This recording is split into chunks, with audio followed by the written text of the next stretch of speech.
After Blair tried to scare everyone with someone dressed in a fairly convincing cougar costume so he could chase it away and look like a hero, a real one showed up. Kevin risked himself to lure it in another direction so everybody could get back safely to the campsite. "Which one of you is willing to follow me back into the woods to find Kevin?" Lily shouted desperately. But nobody replied. Lily sat down on the ground and started to cry loudly. It looked hopeless. Just then they heard several more shrieks coming from the mountain, but it didn't sound like it was just the cougar. Half an hour later, Officer Emmett helped Lily get up from the ground. I'll go with you into the woods. Even if it's too late for Kevin, we can't leave him behind." "Kelly, are you kidding?" Blair said to her. "There are cougars out there." He reached out to try to stop her. "I'm a police officer. Kevin just did what I should have done," she replied sternly. "Now get out of my way." "Kelly," Blair said angrily. He couldn't believe that Officer Emmett would take such a big risk for such a useless person. "I'll go too," Phoebe said as she walked up to Lily. She was still a little unstable because of her ankle, but her brother Blake was helping to support her. "Kevin got into this because he was trying to save me." "Phoebe, no," Blake said with a worried frown. "Blake, Dad taught us to not let our friends down," Phoebe said stubbornly. "Okay, I'll go with you too," Blake said resolutely as he gritted his teeth. What he didn't know was that at that very moment, Kevin was standing over a dead timber rattlesnake. "You sneaky," Kevin said angrily. He looked pretty miserable. Half of his body was covered in blood. While he was fighting with the cougar, it had clawed him a couple of times. Then, after he chased the cougar away, he sat on the ground to catch his breath. That's when a timber rattlesnake suddenly appeared by his feet. Normally, he would have just walked away since they don't usually bother with humans, but it had probably been riled by his fight with the cougar and felt threatened. Even though he was pretty exhausted, Kevin was still quick enough, thanks to the herbal medicine in his system, to grab the snake before it was able to sink its teeth into him. He cracked its spine just below the head like it was a chicken. About 10 minutes later, Lily, Officer Emmett, and Phoebe finally convinced more than a dozen people to go into the woods to look for Kevin. Their jaws dropped when they saw him walking towards them holding a 6-foot-long timber rattlesnake. "I've got something for your hunting basket, Lily," Kevin said with a weary smile.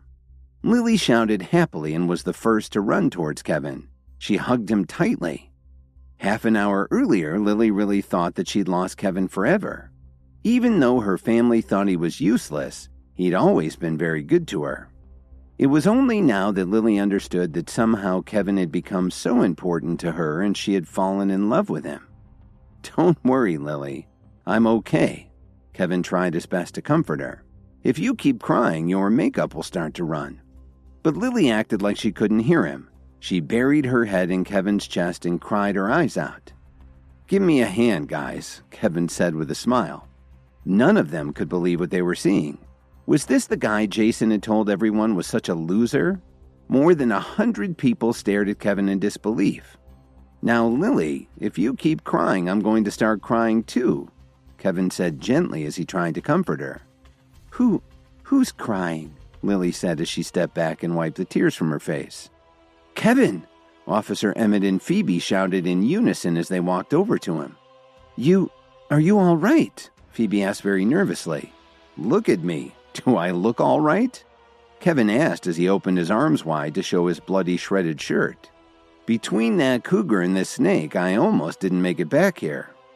Right then, a man walked up to Kevin and patted his shoulder. "Amazing! You fought with a cougar and then killed a rattlesnake with your bare hands." Then the man suddenly turned around and faced the crowd. "Someone said that you're just trash. Nonsense." He said this in a very loud voice as if he didn't care if he offended anyone. To Kevin's surprise, Blair, Jason, and the others didn't say a word. They just stood there in shocked silence. "Hi, my name is Dalton Steele. I could certainly use a friend like you," he said. Then he held out his hand to Kevin. "My name's Kevin," he replied as they shook hands. After all the ridicule he'd put up with from the Jones family and their friends, it was nice to have someone treat him like he deserved. A lot of them were jealous to see Dalton being so friendly to Kevin. But what Kevin didn't know was that Dalton was the only heir to the Steele family business. His grandfather Norman Steele had arrived in Chicago 50 years before and grown his business from the ground up with all his hard work.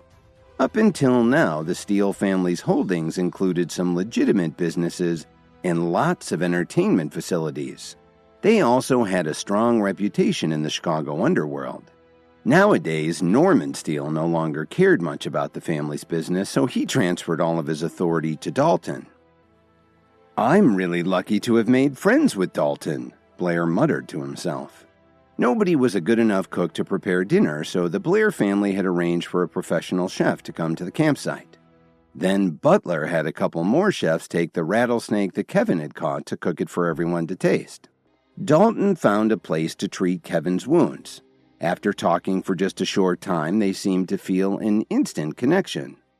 "Kevin, what do you think of this piece of land?" Dalton suddenly asked him. "Are you interested in real estate?" Kevin said with a smile. "Not really, I just like this property. It's a great place to get in touch with nature. It would be a shame to develop it and put up mansions," Dalton said with some regret. "I agree.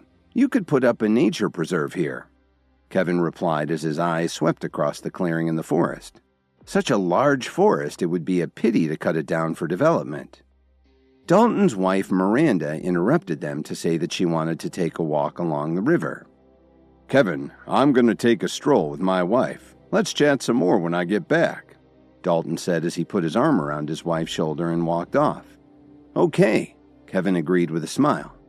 Miranda also gave Kevin a friendly nod as she turned around and left. She was wearing a simple white top and a green dragon tattoo was faintly visible on her back. None of the men dared to look at Miranda Steele as she walked to the river with her husband. They didn't have the guts to risk getting Dalton mad. Officer Emmett and Phoebe followed Lily to Kevin's side. "Kevin, please tell us, how did you drive that ferocious cougar away?" Phoebe asked curiously. "And how did you kill that timber rattlesnake? It was humongous." Lily and Officer Emmett were also very curious to know. They knew that no ordinary person could do what he did. And no one there knew Kevin better than Officer Emmett. She knew that he'd gotten a lot stronger and more focused thanks to the herbal medicine he'd been experimenting with, but it still couldn't have been easy to fight both of those wild animals one after the other. "I was just lucky," Kevin said modestly. "After that cougar chased me into the forest, the rattlesnake came out of nowhere. The two of them started fighting and I just picked up the scraps." Blair glared at Kevin. Just as he was about to say something, he suddenly heard a cry of surprise. "Everyone, come and look! Something just happened!" As soon as he finished speaking, Kevin saw Dalton running towards them carrying Miranda in his arms. "Is there a doctor here?" he asked anxiously. "Hurry up and get over here." Miranda was lifeless and kept spitting up saliva. She was having trouble breathing and her body was trembling. "What the hell is going on?" Dalton asked. A group formed around them trying to figure out what was happening. Just then, a man stepped out of the crowd and knelt down next to Dalton. He introduced himself. "Hello, Mr. Steele. My name is Ivan Daniels. I graduated from medical school."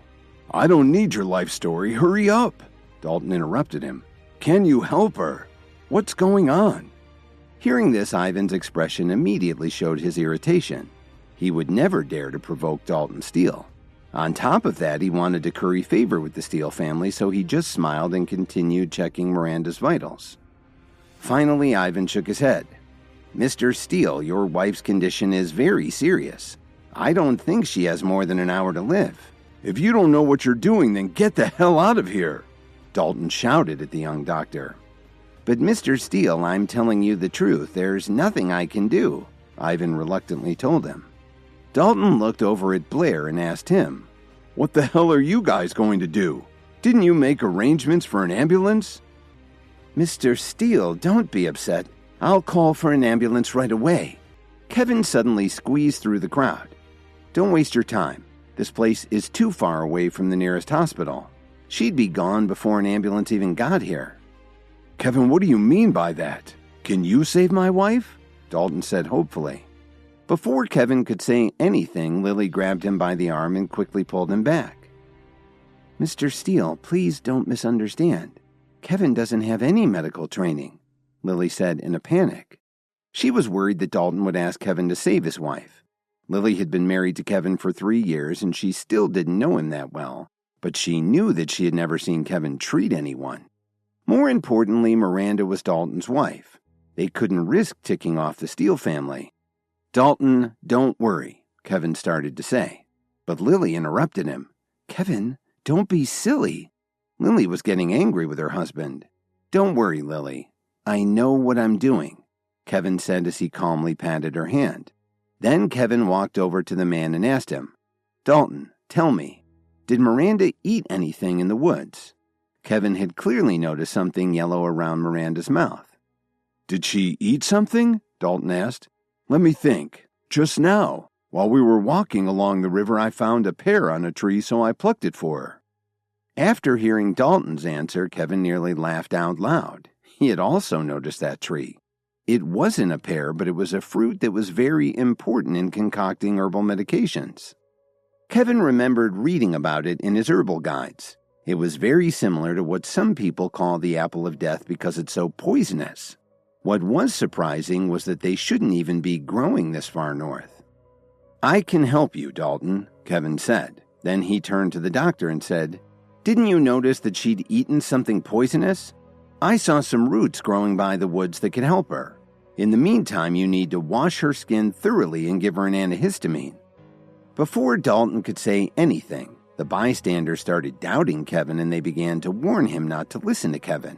Now Dalton wasn't sure what to do, so he turned to Ivan Daniels and asked him, So, does this make sense to you? They all waited to hear what the doctor had to say. Hi, Kevin here. If you are wondering what happens next, then download the Pocket FM app and listen to the exciting episodes of Insta Empire now with the link in the description.